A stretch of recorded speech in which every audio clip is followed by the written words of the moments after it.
Chicken mutton ఎప్పుడు పడితే అప్పుడు దొరుకుతుంది, కానీ మా చిన్నప్పుడు అయితే సండే మాత్రమే దొరికేది. సండే దొరికినా కూడా ప్రతి సండే ఏం తెచ్చుకోం కదా, ఎందుకంటే రేట్ ఎక్కువగా ఉంటుంది కాబట్టి.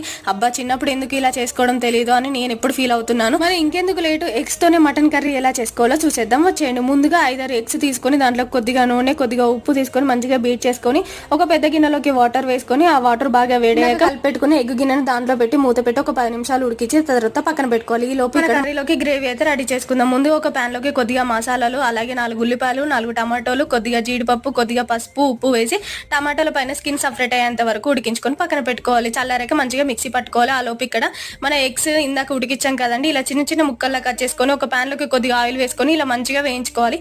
అదే ఆయిల్లో ఉల్లిపాయలు, అలాగే కొద్దిగా అల్లం వెల్లుల్లి పేస్ట్ మనం ఇందాక గ్రేవీ కోసం రెడీ చేసుకున్నాం కదండి, టమాటో పేస్ట్ అయితే దీంట్లో వేసి మంచిగా పచ్చివాసన పోయేదాకా ఫ్రై చేసుకొని కొద్దిగా కారం, అలాగే రుచికి సరిపడ ఉప్పు, ఇందాక మనం ఫ్రై చేసి పెట్టుకున్న ముక్కలు, అలాగే మసాలా, ఇంకా కొత్తిమీర వేసుకొని గార్నిష్ చేసుకొని ఒక 5 నిమిషాలు ఉడకనిసి